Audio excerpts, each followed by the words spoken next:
work, but known throughout the state and the country for the tireless effort that he does to represent people, to allow them to come home and be productive citizens. And so please help me in welcoming Keith Whatley.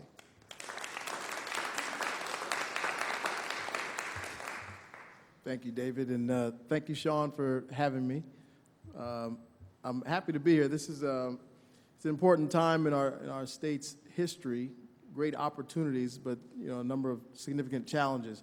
My office is a nonprofit down here on 4th Street, and what I say we do is we help people serving life sentences figure out how they got to prison and how to get out. And that can be a long process.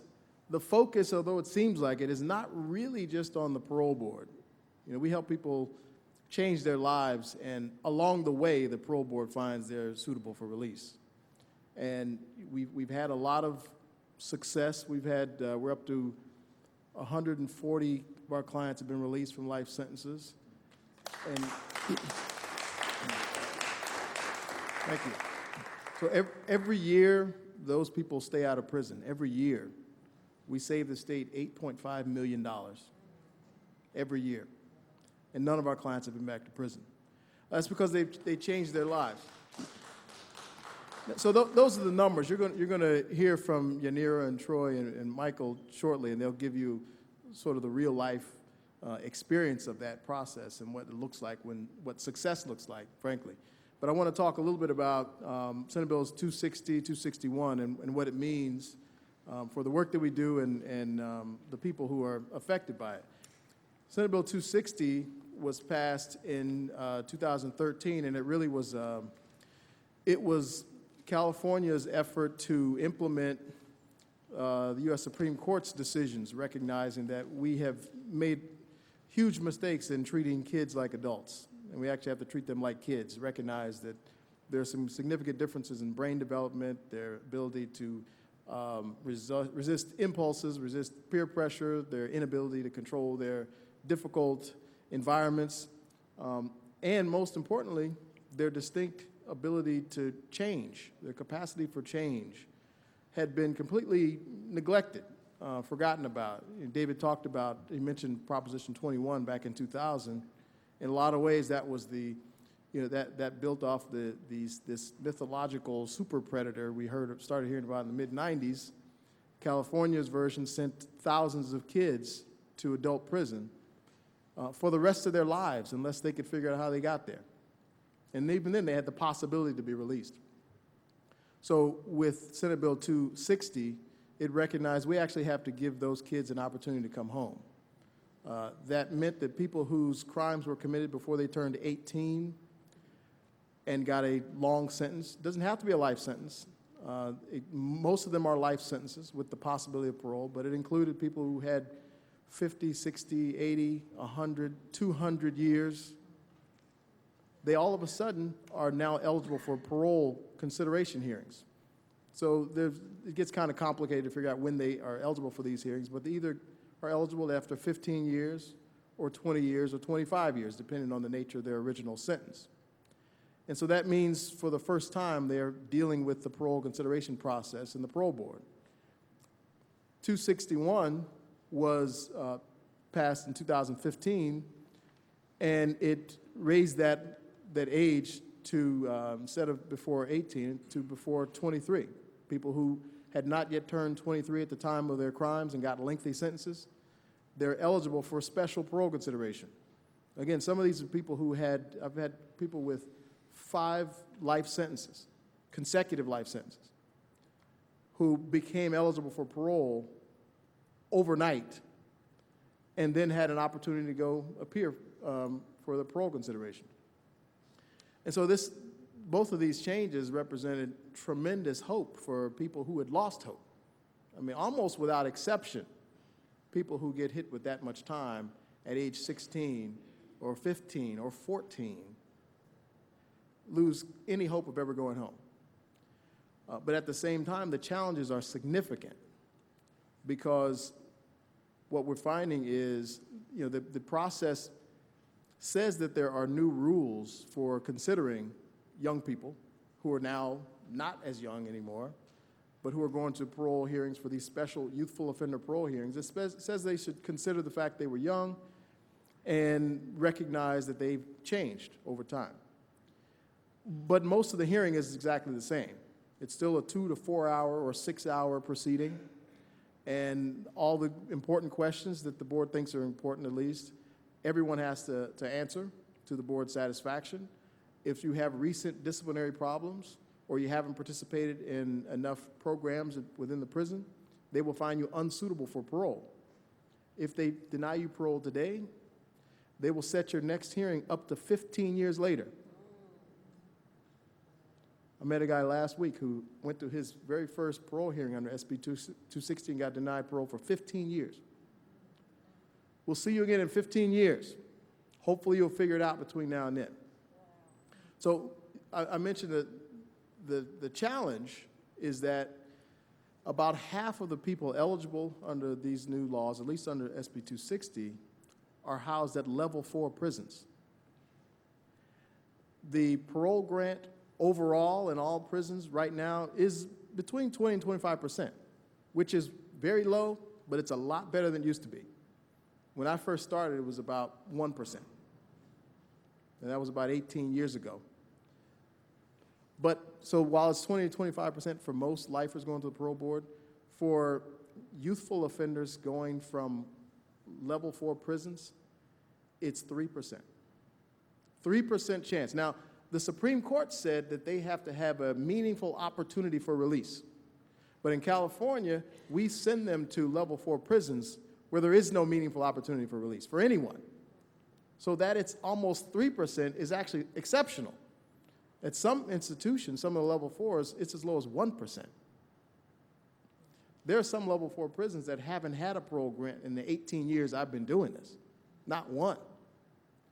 So the challenge is to make sure that there are realistic opportunities for these folks to have access to programs. There aren't many of them at the higher security level prisons. There are a lot of arbitrary classification decisions that keep them at higher level institutions and limit their access to programs. And some of these places are so remote that there aren't a lot of volunteers willing to travel out to the desert and some remote places to offer some programs. So there are plenty of opportunity for changes to make these things better and better accessible. However, I will say that it's these, the success stories that really make it, and it's always been the case for me, that make it worth doing what we do. When you see someone who gets a parole hearing that he or she was never going to have before and be found suitable, decades earlier than they ever would have gone home. People who go into the parole board who never would have gone to any parole board, to see them reunited with their families after 20 or 30 years, it's well worth the effort that we're putting forward. But we do have to understand that this hope can be instantly dashed when you get a 15-year denial because you weren't prepared, because you didn't know how to prepare, because you didn't have support to be successful. And so, and the reason I mention those things is because there's a great opportunity. I think there have been almost 2,000 of these youthful offender parole hearings held so far. I think about, several hundred have actually resulted in parole grants overall.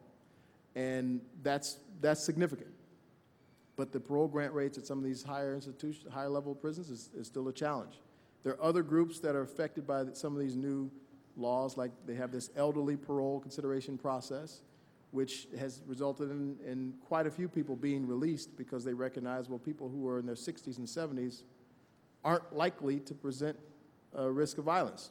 So we need to act like that and stop wasting money on them. So these are a couple of the things that have presented opportunities, and I look forward to talking more about what the challenges and maybe some of the other opportunities are. Thanks.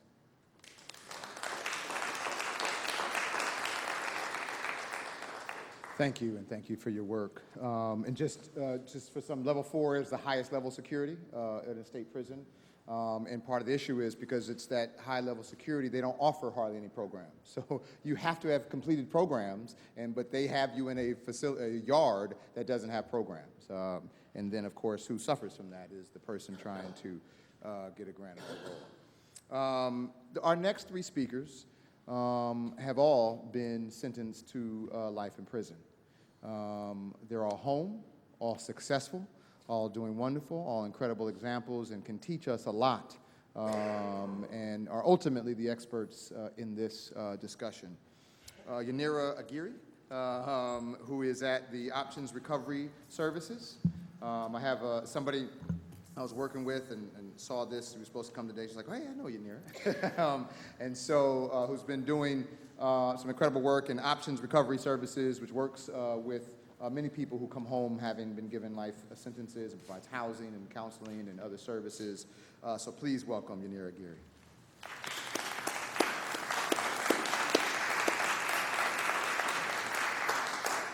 Thank you, David and Sean, for having me. A little bit about myself. My story really started when I was 12 years old. I found out that my father was cheating on my mother, and I told my mother about it, so it led to a divorce. And I did not know how to take it. I really personalized it. And instead of me gravitating to after-school programs or something to do with the community base, I got involved in selling drugs and the gang lifestyle. At the age of 18, I ended up getting sentenced to 3 life sentences for murder and for selling of drugs. In prison, I was young, I was scared, and I was a knucklehead, if you will. I never thought I would see the daylight again, ever. 3 life sentences at 18, there was no hope for me. So I basically ran around and did whatever I wanted to do. 115s, I had them sky high.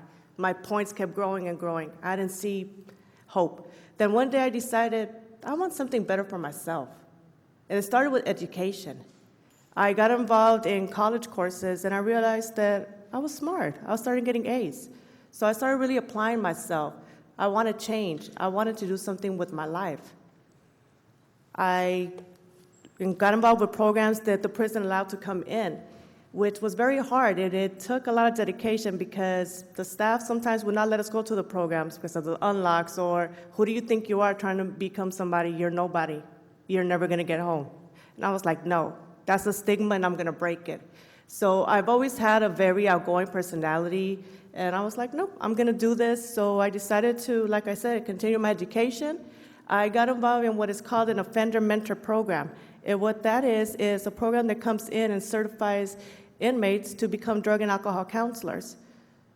The prison was kind of leery about it because a lot of us were lifers. However, majority of them is success stories now. They're out, they're in the communities, and they're working. I never thought I was going to go home. Like I said, 3 life sentences. However, I wasn't going to give up. Even if I went to the board and did not get a date, I was still going to do what I was doing. I realized I took a life. I realized the ripple effect I did to my community and to that family that I could never give back. My way of making amends is by showing that I could become a better individual and helping other people, empowering women as well, and giving them a second chance and showing them that anything is possible as long as you believe in yourself and somebody gives you a second chance. There's a lot of laws out there that do keep people in prison, and I do believe some people should stay in prison. Not everybody should be out. Sometimes you get chances after chances after chances, and when do you get it? However, for those of us that do change, that do rehabilitate ourselves, that do give the effort, there's no going back. Something happens in your mind. You get that insight. You realize what you've done. You really grow, you work on yourself. In becoming a drug and alcohol counselor, I did what is called a parallel effect, and that is really looking deep inside within myself and all the damage I had done that I had never even thought of. Today, I work in Options Recovery Service. I am a women's counselor, and like I said, I believe in empowering women and giving them hope and rebuilding them. There's no such thing as, that's it, you're just a drug addict. No. As long as you work your recovery and do what you got to do, there is hope. There is, you could get a job, believe in yourself. And that's basically my story.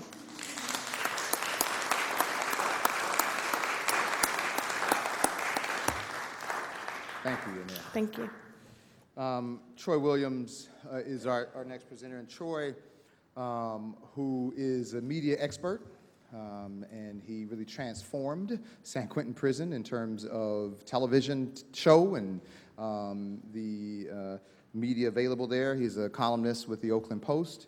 Has a movie out, has a film that premiered recently, and I was out of town. I couldn't make it, I'm sorry. I got to get my hands on it, I'm told, though.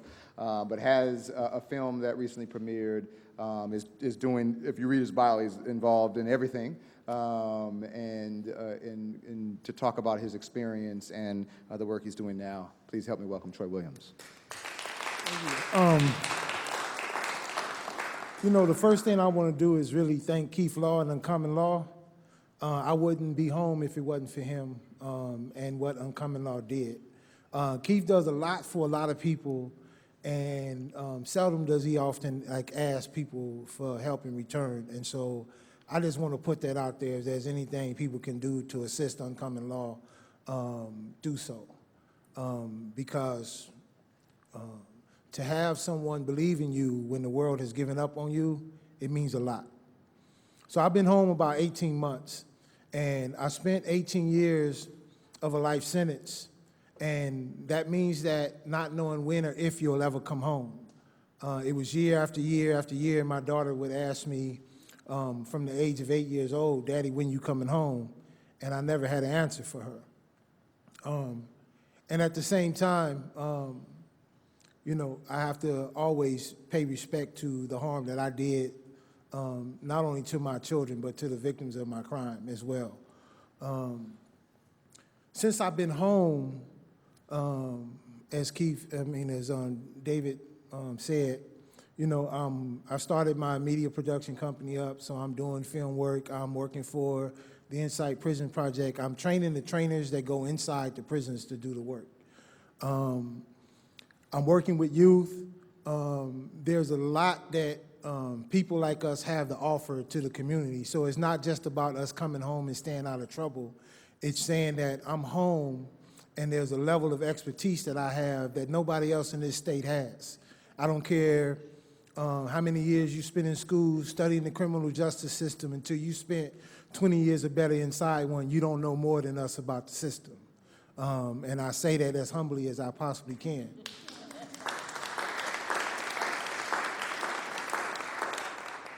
My first time going to the parole board, I walked in, I was shackled. I sat down, they sat me down at the table, and, you know, after all the little formalities that they go through, they asked me, "So tell me what happened." And it was that quiet. I'm like, where do I start? What do I say? How do I talk? I don't know where to start, right? I didn't even know how to fully take responsibility for what I did, because you don't talk about your crime on the yard. You don't talk about the things that you do. In fact, some of the prisons that I've been at, it felt like every time my cell door opened, I was walking into Baghdad at the height of the war.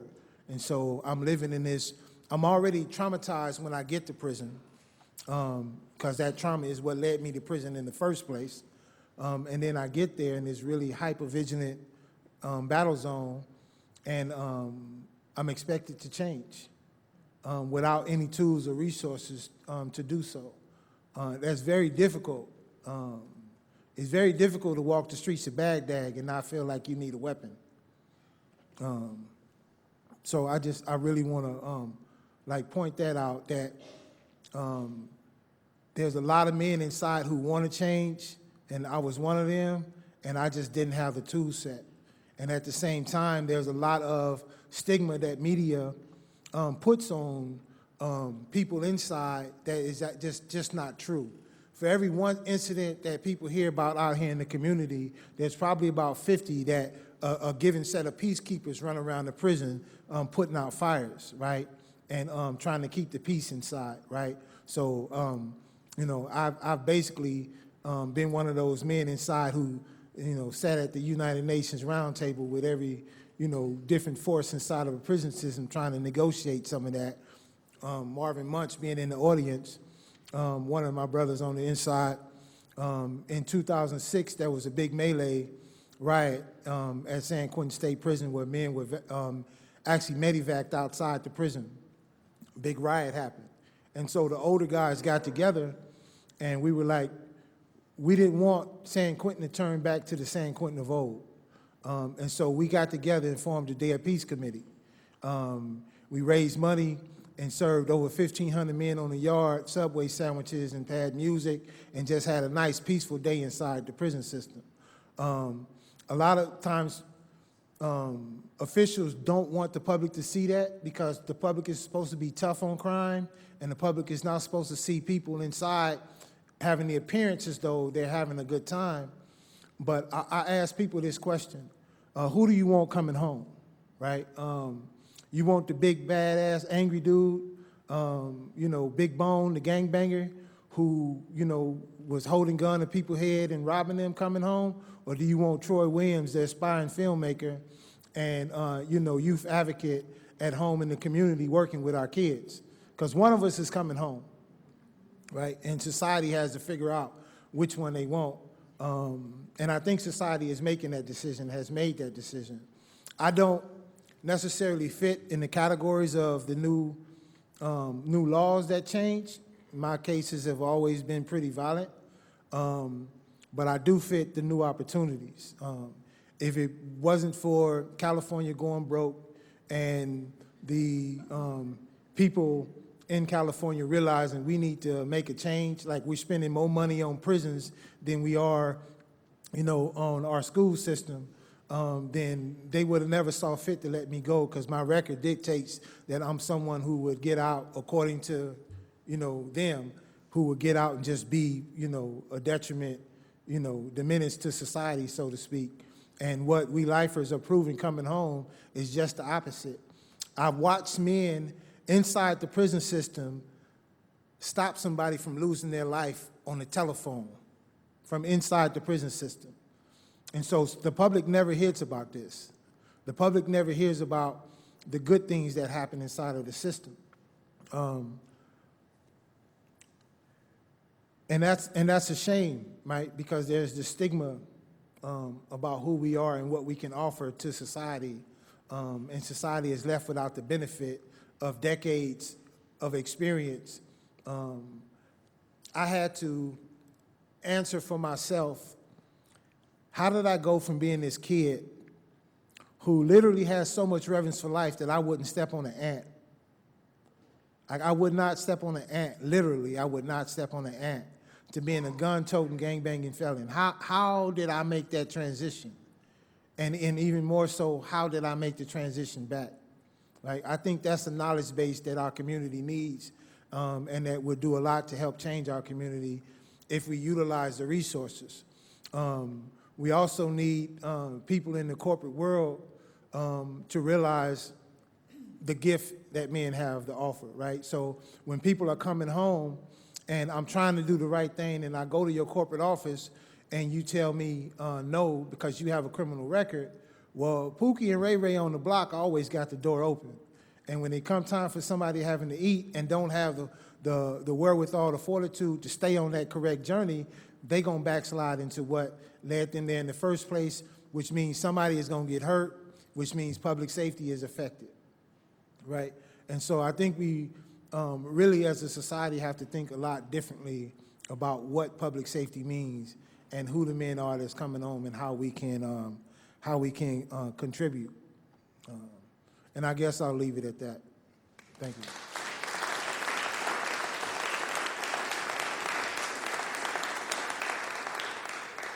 Thank you, Troy.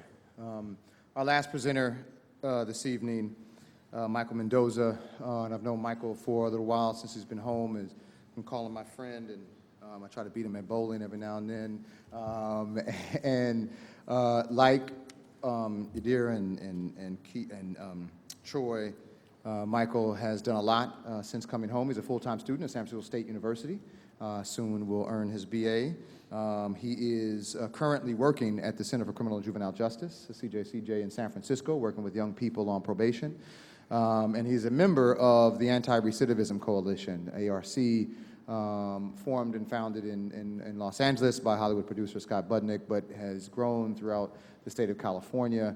and how I know Michael is through ARC, and he has been up to the Capitol countless times now, advocating for many of these laws that we've heard about and for more. We were talking about some of the most significant ones, but there are many other laws that have been passed, and Michael has sat with several legislators and talked about his story and advocating for change in the system. So our last presenter of the evening, please help me welcome Michael Mendoza.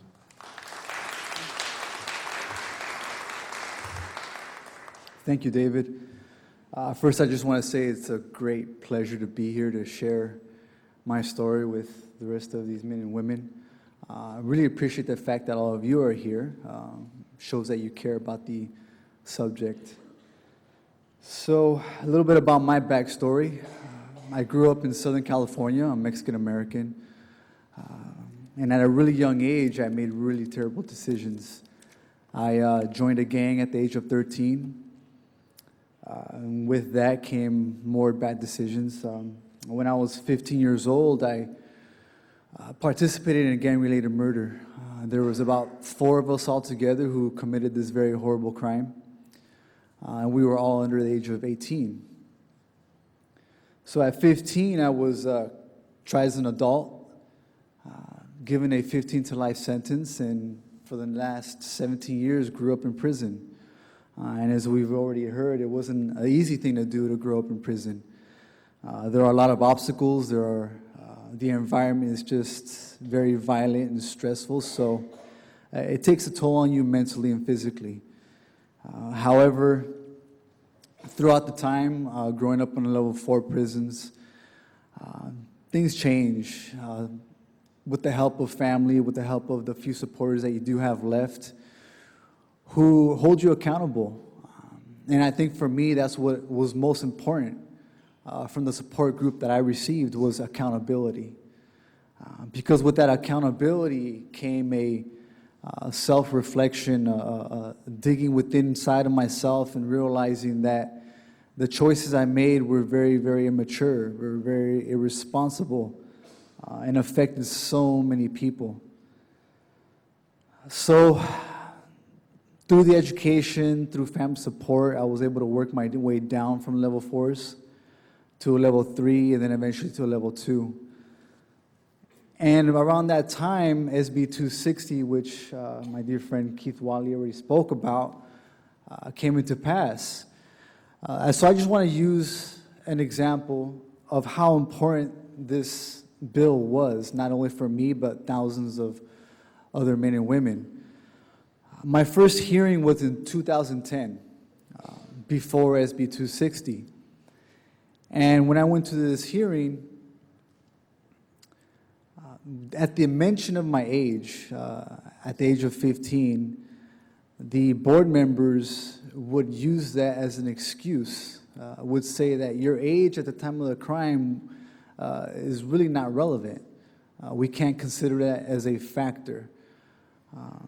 And I remember talking about my age, talking about peer pressure, talking about the lack of judgment. To the board at that time, they did not consider those as mitigating factors, and that was before SB 260.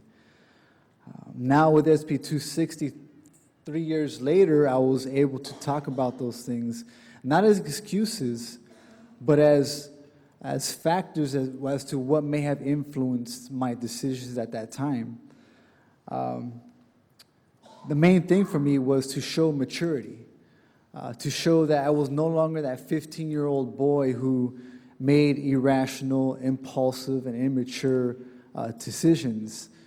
Instead, showing them that I was now an adult who was able to think rationally, who has proven through education, through lack of disciplinary record, that I was somebody ready to parole. So being able to have that opportunity to parole now, 2 years ago, I've just had this strong passion now to get more involved with the community. As David said, I'm involved with the Anti-Recidivism Coalition on the policy side. I've fallen in love with policy. I mean, policy gave me hope. Policy brought me home. And so just being able to get involved with policy has been really big. But at the same time, I think it's also very important to help our kids out today, which is what I do at the Center on Juvenile Criminal Justice. Just being able to have that face-to-face communication and interaction with what our kids are struggling with today, I think is very important. And events such as this, I mean, I'm studying a class right now, Critical Social Thought, and it's based on Michael Foucault. And I think it's important because in the 70s, he was talking about how it's so important to involve those who have been in the incarceration system in the discussion. And we haven't been really seeing that until now. Now are they involving those who have been incarcerated in very important topics that I think can provide very important feedback. So that's something I'm very grateful for and seeing today. And just looking forward to building those bridges. Sean mentioned that the most important thing that we can do in building a bridge, I believe, is on accountability. It's not just love, it's not just being supportive, but it's holding our men and women accountable inside the walls, because they need that accountability. They need to know that there is a responsibility that they need to look into and take accountability for, and say, hey, you know what, with this accountability, I can come back into society and be a better citizen for society. So it's going to be through accountability, and thank you.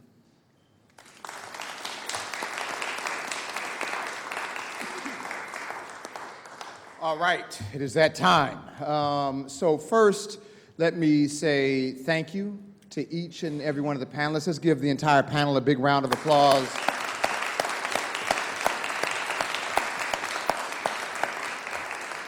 I think the knowledge, the information, the wisdom, the passion that you heard from this group tonight is incredible. Again, we just want to thank Sean and her hard work. She worked tirelessly to put this all together. Let's give her another round of applause. So we're going to do question and answer. A couple things I just need to say is, one, if you have a question, because this is being filmed by KTOP, I know we're in a room, you can just get up and yell and we probably hear you, but we want the viewers at home to hear you as well. So we do want you to come to the mic to ask your question.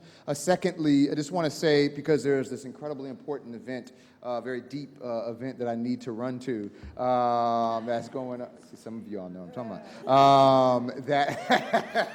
That if there happens to be a question for me, if somebody could just raise that now-ish, before I turn it over to Sean to facilitate the meeting. Any quick questions of anything I had to say in the beginning? You probably have forgotten it by now, everything I said, because of the incredible presentations.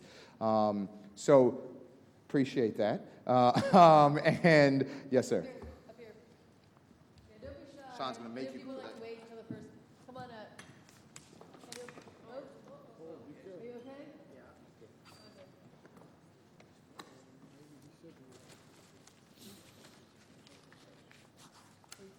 Are you sure? Yeah. Okay. Do other people want to ask questions? Nobody can have any. And in addition to of me, if you have questions for the panel, please just, if you can begin to get in line. Yes, sir. Could you elaborate on your involvement with young people? Elaborate on your involvement with young people. And let me give you a little background. In 1968, we had a discussion group with Leroy Looper, who was a member of the Attica, Yeah. and a pre-activity advisor governor. We had a member group. We had the American Friends Service Committee, mental health consultant to all the 6 state prisons, 27,000 inmates, and we had Friends Outside, founder of our discussion group. We thought 27,000 inmates was too many, and within that group and the industrial trades of the Carpenters Union and others. We went into San Quentin for about 9 months until the warden said we were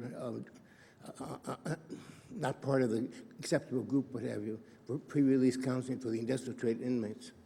Could you please elaborate, as well as some of you have got the handout, the Council on the Mentally Ill Offenders of California, others in Comio, meets next week in Sacramento on Thursday and Friday. I urge you to get the handout, visit by telephone or show up. We need to have people who are concerned about the whole person and not just the history and activity, your policy, and your activity. As well as one last thing, on May 5th, the new Secretary of the Department of Corrections met with the so-called advisory body for stakeholders in Sacramento, and he claims that he's going to have, Mr. Eric Johnson and others, he's going to have 14 new rehab programs in 14 prisons that up to this time have not had them. What that means, I don't know, budget issues, et cetera, et cetera, et cetera. But it looks like the new director of parole is somebody who's on the same wavelength as the governor, same wavelength as the new secretary. So hopefully the parole board will be more responsive. My name is Joe Bertansky. Can you please Yes, sir. help First of all, yourself with any? Thank you very much. So a couple of quick things. One is, I'll just say, I used to carry around this article. It was, I think, the cover of San Francisco Chronicle about Reagan's pronouncement of the prison population being far too big in California, right? That was, I think it was not even 50,000, right? It is obviously, it's tripled, quadrupled since then.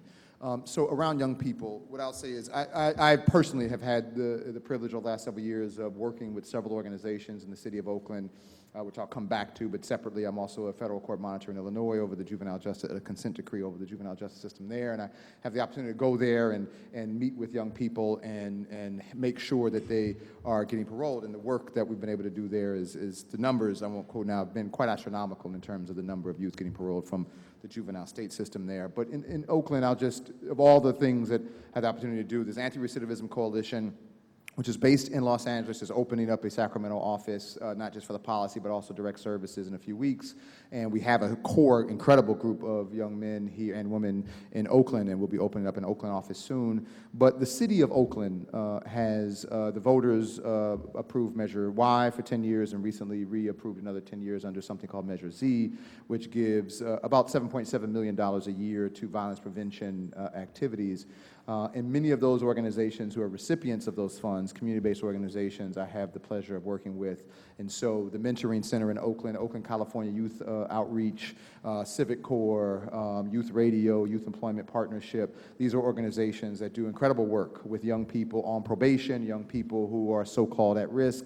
And so I think that those organizations that I have the privilege of working with pretty closely do some remarkable work. And so when we're talking about young people, the funds that are released from the city because of the wonderful voters of Oakland who've passed those measures that go to these community-based organizations that reach these young people that we so desperately need to get additional resources to. And so I won't go on and on as I would like to, but that's some of the work.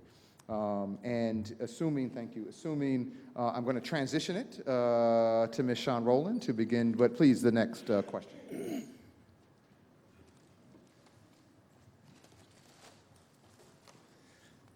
Hello, Troy already introduced me. My name is Marvin. I just got out of prison about 60 days ago after serving 41 years on a 7-to-life sentence.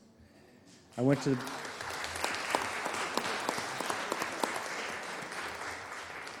the board 22 times, and Arnold Schwarzenegger took my first parole date, and Governor Brown let me go.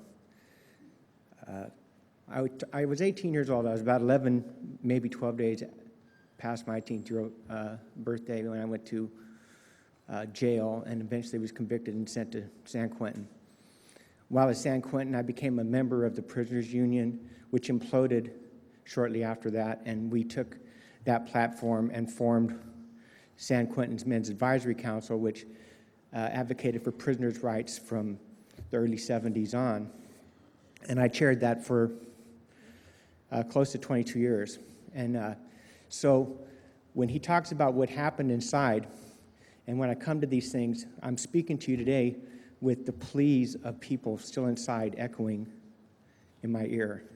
I promised them that I would get myself onto a running start and try and inform these discussions. One of the things that made me come here today was this 260 discussion. What's to be said about the law and the books and what's done with it as application are two different things. And having just been released and having been through the process, I had the misfortune of going to the board as both a youthful offender and an elderly parole candidate when I was released. What the board has done and what's happening in Sacramento is you have a board directive now that says, due to a ruling by Judge Klein in the First Appellate District in the case of Ray Butler, the state signed a stipulated agreement saying that they will begin setting primary terms for every indeterminate prisoner in the system, as was intended by Ray Rodriguez back in 1975. They immediately came out with a directive that said, the law says that we are not to consider the matrix when we have a youthful offender or an elderly offender. If they're found suitable, we're supposed to just release them without making them do whatever extra time the matrix says they owe. So that's now turned into, if you are an elderly parole candidate or a youthful offender candidate, they are not setting your parole term at your hearing if you're found suitable or if you're found unsuitable. So if you get found suitable and the governor takes your date, you cannot go to court and say, I'm way over my term, because there was not a term set. So there are these little things that I promised I would bring and inform the conversations with. Realignment skewed the recidivism numbers. These recidivists that were going back to prison and that CDCR is now saying, well, look, our programs are working. We don't have the number of recidivists that are coming back. Well, they're going to the county jails. And this discussion is going to go forward about the county jails here very soon. Right, so I just wanted to say that what's happening up here is very important. I never thought I was going to be out. I thought I was going to die in prison. And people with long-term incarceration inside, they kind of look at parole like Christians look at heaven. They just got to have faith it's there. And what's happening with Troy today and Michael and Mr. Gary is very important. And I wanted to thank you personally. But I was just wondering if the people that are working on the 260 at the parole board, do you know about the Butler effect and what's happening with 260 and 261? Well, we definitely are aware. I've seen that in many hearings. There's some new legislation that the parole board believes has trumped the Butler agreement. It gets a little technical, the way that agreement works out and what it means to set a term, but basically has long been a requirement that the parole board tell someone how much time in prison matches the severity of their crime. But for about the last 40 years, the board has not done that. And the board agreed in this Butler case to start doing that. And then they promptly started ignoring it with other measures that they thought were more important and made that irrelevant how much time matches the severity of the crime. But we're very much aware of that problem. It's not clear. Well, frankly, there are not a lot of resources to litigate some of the issues that need to be litigated regarding parole in general, SB 260 to 261. There's a lot of work to be done, and there aren't a whole lot of organizations or individuals willing to provide the resources to get it done.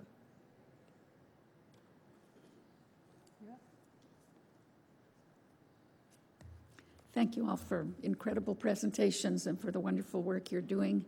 I'm a professor, recently retired from the School of Public Health, where we view criminal justice as a public health issue, and I retired early to be able to do more community work. I would just like to share 3 points that different ones of you have touched on or that I think fall within your area of interest in the form of one young man that I've been trying to help without much success recently. This young man asked to be sent to San Quentin when he had to go to prison so he could be near his family, because he desperately wanted to be there for ill family members and be connected. He was sent instead to Tehachapi, which I couldn't even pronounce till recently. No way that anyone in the family could get there to see him, no public transportation. And then he was put in solitary confinement for his safety because he's a gay man. Well, this guy looks like he's on World Wrestling Entertainment or whatever it is.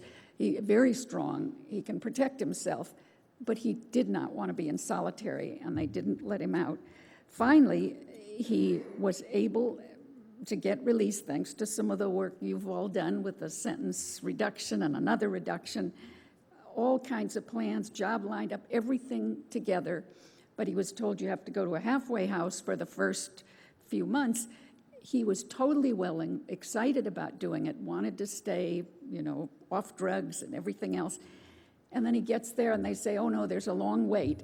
He's back in the drug house where he got in trouble in the first place, living in the laundry room with the door locked, trying not to get in trouble. I have taken in four such men, and we literally don't have room for this guy, but there's got to be a way to follow up on our promises to prisoners. You all know that I'm talking to the converted, but I did want to just personalize it in the form of my friend. Thank you.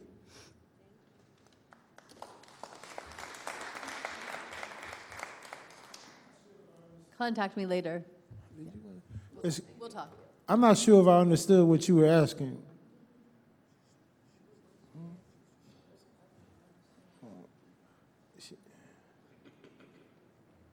Yeah, thank you. My question was, what's the recourse when somebody is sent to a prison far away from where they live so that no family contact can happen, or when they're put in solitary for their protection when they don't need protection and definitely don't want solitary, and finally when they're told to go to a halfway house and that it's all set up, get out, there is no room for them, and they have no place to stay and go back to where they got in trouble. So I don't know what the recourse is. It sounds like you might have. Well, there's an in-prison part and the out-of-prison part. Out of the prison part, I can talk to you about. The in-prison Okay. part, I have no idea. I'll say that there are some efforts on the way to get the state to reconsider some of these, what a lot of us think are arbitrary restrictions on people's housing, their access to programs, privileges, where they can live or can't live on parole, those kind of things. But all of that takes effort. It takes time to convince them to do something right. I had someone in the department tell me one time that our motto here is to solve no problem before it's time. And in fact, that's the issue. And often it takes, I keep coming back to litigation. You got to sue them when there are bad outcomes. Sometimes that makes them move in the right direction. Great, thank you.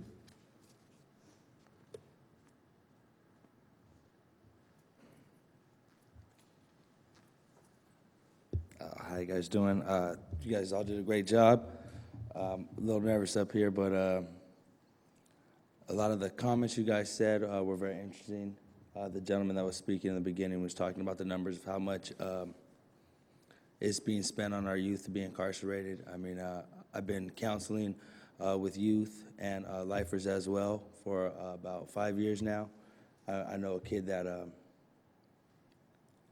was facing life for like a $200 crime, and to hear that they're going to spend close to $200,000 on keeping them locked in a box, a lot could have been done.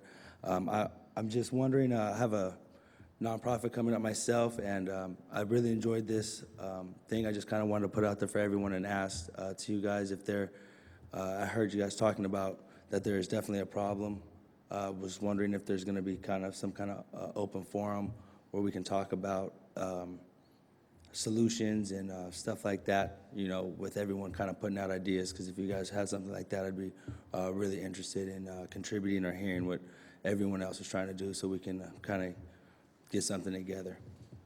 That's all. Thank you, guys. All right, well, I'd love to get your card afterwards and just holler. Like, I'm always trying to build partnerships in the community to see what we can do. We gotta, if we don't step up to the plate, nobody else is. We can't wait on anybody else to do what we need to be doing for ourselves and for our community.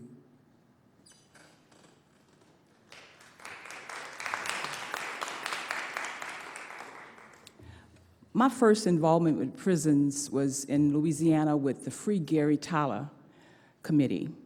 Gary was 16 years old and was found guilty of murder and sentenced to death. And he was on death row for a number of years. He was just released after 41 years from Angola about 2 weeks ago. He was released, and the premise was always that Gary was innocent. and we stuck with that. He was innocent. He was released saying that he was guilty. He had to agree to say he was guilty. And so at age 57, serving 41 years, he was released. My question is, at what price do you pay to come out of the prison system? And how would you respond to what Gary had to do?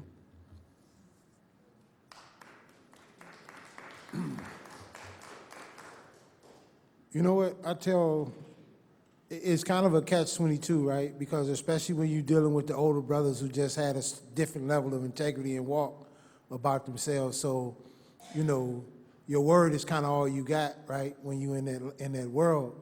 And at the same time, your freedom is priceless, right? And so I tell brothers, do what you got to do to come home, because we need you more out here than we need your integrity behind them walls, right? I just encourage brothers, just come home. Let's come home. Let's put our minds together. We know what we up against. It's not a big mystery, you know. Let's come home and let's do what we got to do so we can stop these young ones from headed to the slave ship.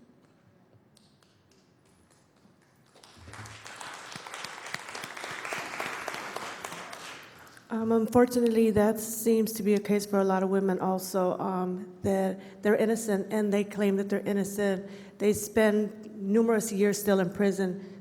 And how do you go to the board when the board wants to hear that you're guilty, that you committed a crime that you did not commit? And it's hard, and just like Troy just said, sometimes you just have to, and I hate to say it this way, but you have to be in compliance and let them hear what they want to hear in order for you to go home.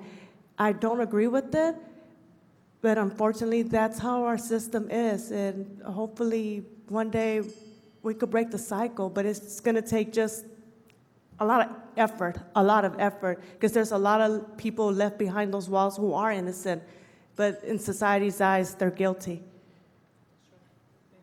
It's an impossible process in a lot of ways.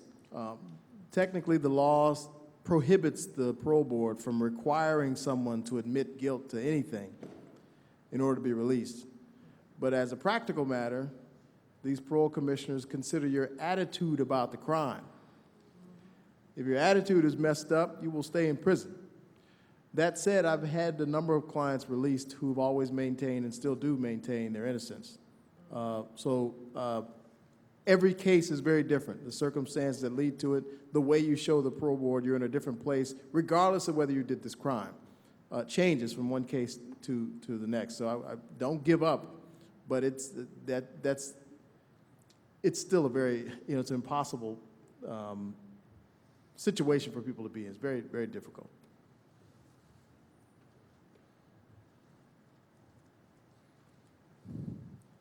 Hi there. My name is Afomia Tesfai, and I am with the Human Impact Partners. And for the last 8 months, I have been working with Ella Baker Center to really understand the screening and admissions policies for public housing.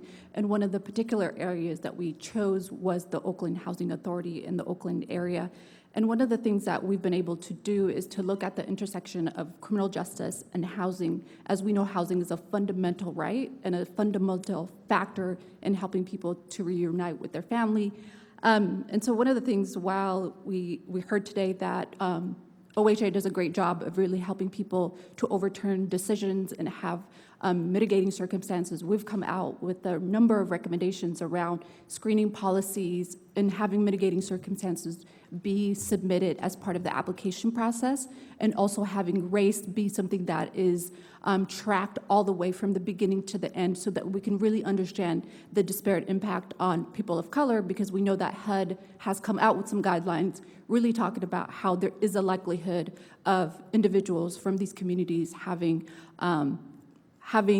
housing be not something that they are getting. So I'm interested to hear, how do we disseminate this information, and then how do we get in contact with OHA to be able to talk about these changes in screening policies? Since I'm OHA, I guess I can help you. You need to just call my office if you want to get in contact with us, and we would look at what the recommendations are. I'm not sure we would agree with them, so I'm going to tell you that going in the gate, we do a pretty excellent job, I think, at making sure that our applicants are given all the process that they're not only entitled to, but beyond that. In terms of affecting the change that you want to affect in terms of the larger public housing system, you're talking about HUD, and HUD is a hard nut to crack, and they're hard to move. You know, when I was talking about the notice, that was a little historic on their part. What was more historic to me was the General Counsel then this month coming out with some more guidance, because it's not just the public housing authorities that do the assisted units that we're talking about. There's also the multifamily side, which is done in the private sector. There's 41,000 of those units in Northern California. It's larger than the housing authorities' portfolios. Those are important, so getting the recommendations to HUD.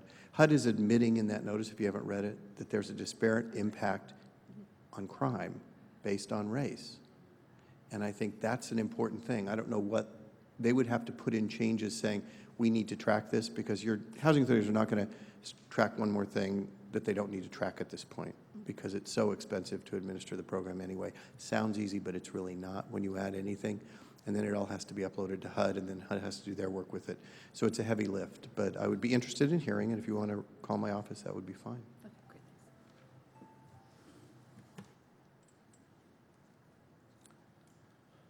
I just wanted to say, as a practitioner, I've worked with hundreds of guys and women who have recently gotten out of prison. And my role has been in vocational training. I think it's all about jobs and what people are going to do when they get out. Housing, of course, is very important, but I've worked with community colleges and nonprofit organizations. A lot of guys get out of prison and don't have the skills. So I think as funding becomes available within the prisons, it's imperative that there really be money for training and dollars for training when they get out of prison. So the community colleges are doing some of that, but I don't think it's enough. I think there really has to be a strong emphasis on job training. So any thoughts about that? Well, I fully agree with that. I think one of the things that we're seeing is with some of the recent reforms, Prop 47 is one of the biggest examples, that there are thousands of people who otherwise would be housed at level 1 and 2, especially level 2 prisons, that are not there anymore. What is happening in some of these places, I was at the California Institution for Men a couple of months ago in Chino, and we visited a shop where they were doing some kind of metal fabrication. And the instructor said, hey, this is great, these guys learned these great skills here. I look around, there are only 5 people working in the shop. I said, well, what's going on? And the yard was, kind of bare. I said, well, what's going on? Because I know personally there are 500 lifers in the yard next to this, where the shop is. And they explained, well, because of classification limitations, those lifers can't come over here. They can't access the programs. And this is, many institutions have the same thing. They have some kind of infrastructure that could provide an opportunity for vocational training and other programs, but they haven't changed the rules so that they give access to the people who really need it. Right. I agree it's a problem. I like to add to that, and I agree with everything that's been said.